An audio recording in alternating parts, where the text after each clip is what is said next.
Olá, concurseiro! Espero que você esteja muito bem.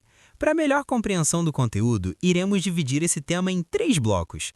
No bloco 1, nós vamos conversar sobre licitações e contratos administrativos, um tema campeão de cobrança em provas e que você simplesmente não pode deixar passar. Respira fundo comigo e vem! Quando a administração pública precisa comprar algo ou contratar um serviço, ela não pode escolher de qualquer jeito. Existe um caminho obrigatório, chamado licitação. A ideia é simples: buscar a proposta mais vantajosa e tratar todos os interessados de forma igual. Pensa no seu dia a dia. Quando você vai trocar de celular, o que faz primeiro? Pesquisa preços, compara modelos, avalia custo e benefício. No setor público é parecido, só que com regras bem rígidas e tudo registrado.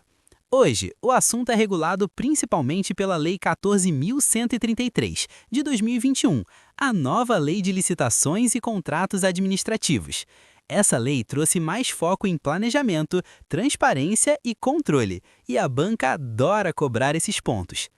Antes de falar das modalidades, precisamos entender os princípios. Eles são a base de tudo.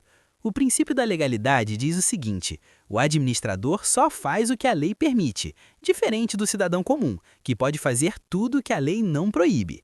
Isso cai demais em prova. Já o princípio da isonomia garante igualdade entre os concorrentes. Imagina uma fila de atendimento. Todo mundo segue a mesma ordem, sem passar ninguém na frente. A impessoalidade reforça isso, afastando o favoritismo, a amizade ou o interesse político. Temos também a moralidade. Não basta o ato ser legal, ele precisa ser ético. A publicidade exige divulgação dos atos, permitindo que qualquer pessoa fiscalize. E a eficiência busca fazer mais, gastando menos e com melhor resultado. A nova lei ainda reforça princípios como planejamento, segregação de funções e motivação. Planejar evita contratos mal feitos, separar funções evita abuso de poder, e motivar o ato significa explicar o porquê daquela decisão. Simples assim. Agora, vamos falar das modalidades de licitação, que sempre aparecem na prova. A concorrência é a mais ampla, pode ser usada para qualquer valor e qualquer objeto. O pregão é voltado para bens e serviços comuns, por exemplo, compra de papel, computadores ou contratação de limpeza. O concurso é usado para escolher trabalhos técnicos, científicos ou artísticos, como um projeto de arquitetura. O leilão serve para a venda de bens, como veículos antigos ou bens apreendidos. E o diálogo competitivo é a grande novidade. Ele aparece em contratações complexas, quando a administração ainda não sabe exatamente qual é a melhor solução e precisa conversar com o mercado antes de decidir. Perceba como cada modalidade tem uma finalidade específica, e aqui vai a pergunta clássica de prova: quando usar cada uma delas? Guarda isso porque a banca cobra tanto conceito quanto situação prática. No bloco 2, nós vamos dar sequência ao tema e avançando em pontos que caem muito em prova. Vamos retomar o raciocínio juntos. A regra geral é licitar. Sempre que a administração vai contratar, a licitação é o caminho normal. Mas será que isso acontece em todas as situações? Pensa comigo um instante. Nem sempre. Existem hipóteses em que a própria lei autoriza a contratação direta, e aqui entram 2 conceitos que confundem muita gente: dispensa e inexigibilidade de licitação. Começando pela dispensa. Na dispensa, a licitação até seria possível. Existem vários fornecedores, várias opções, mas o legislador entendeu que em determinadas situações exigir a licitação não faz sentido. Um exemplo bem comum: uma situação de emergência. Imagina uma escola pública com o telhado caindo após uma tempestade. A administração precisa agir rápido para garantir a segurança dos alunos. Não dá tempo de fazer todo o procedimento licitatório. Nesses casos, a lei permite a contratação direta. Também é o caso de contratações de baixo valor, de situações de calamidade pública ou quando uma licitação anterior não teve interessados ou não deu certo. Aqui, guarda bem essa ideia. A licitação é possível, mas a lei permite que ela não aconteça. Agora vamos para a inexigibilidade. Aqui o cenário muda completamente. Na inexigibilidade, a licitação é inviável, não existe competição. Pensa em algo exclusivo, um artista específico para um evento público, um profissional de notória especialização para um parecer técnico único. Se só aquela pessoa ou empresa pode atender a necessidade, não tem como comparar propostas. Então, fixa isso na sua cabeça. Dispensa é quando a licitação é possível, mas dispensada pela lei. Inexigibilidade é quando a licitação é impossível. Agora vamos entrar nos contratos administrativos. Contrato administrativo é o acordo firmado entre a administração pública e um particular para atender ao interesse público. E aqui existe uma diferença importante em relação aos contratos privados. A administração possui certas prerrogativas. Essas prerrogativas aparecem nas chamadas cláusulas exorbitantes. Elas dão poderes especiais ao Estado.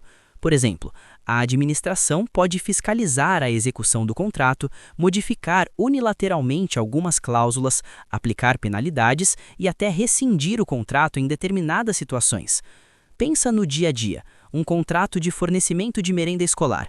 Se a empresa começa a entregar produtos fora do padrão, a administração pode exigir correções e aplicar sanções. Isso não é abuso, é proteção do interesse coletivo. Essas regras existem porque o contrato administrativo não busca lucro para o Estado, mas sim atender a sociedade. No bloco 3, nós vamos fechar esse assunto tão cobrado em prova. Agora, olhando com calma para a alteração dos contratos, a forma como eles terminam e as sanções aplicáveis. Vamos por partes, com tranquilidade. Primeiro, as alterações contratuais. Nos contratos administrativos, a administração pública pode alterar o contrato de maneira unilateral. Isso existe para proteger o interesse público. Mas atenção, isso não é ilimitado e não pode gerar prejuízo injusto ao contratado. Pense em uma obra pública simples, como a reforma de uma escola.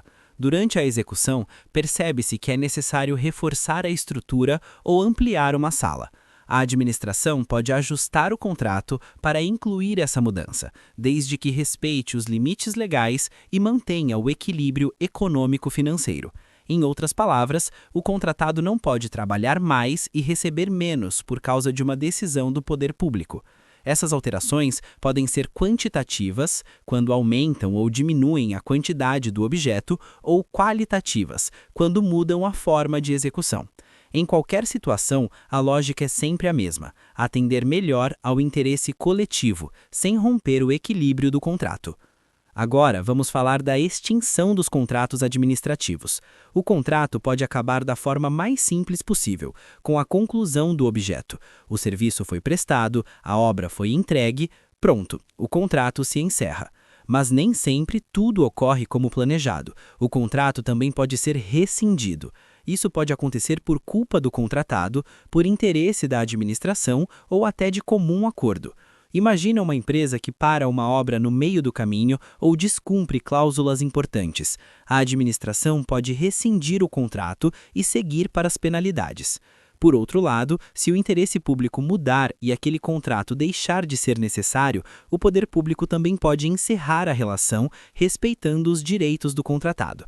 Existe ainda a anulação do contrato, que ocorre quando há ilegalidade. Se o contrato nasceu errado, ele não pode continuar existindo. A legalidade sempre vem em primeiro lugar. E agora, chegamos às sanções administrativas, outro ponto que a banca adora cobrar. Quando o contratado descumpre o contrato, a administração pode aplicar penalidades previstas na Lei 14.133 de 2021. As sanções vão desde advertência e multa até o impedimento de licitar e contratar com o poder público. Nos casos mais graves, pode ocorrer a declaração de inidoneidade. Trazendo para a vida real, uma empresa que atrasa entregas pode receber uma multa. Se o comportamento se repetir ou for muito grave, ela pode ficar impedida de contratar com a administração por um período. E se houver má-fé ou prejuízo relevante, pode ser afastada das contratações públicas de forma mais severa. Perceba como tudo isso busca proteger o interesse público e garantir que o dinheiro público seja bem utilizado. É exatamente esse raciocínio que a banca espera que você compreenda. Com isso, nós fechamos o tema licitações e contratos administrativos. Aqui terminamos mais um bloco. Até o próximo. Se gostou, inscreva-se, curta o vídeo e ative o sininho.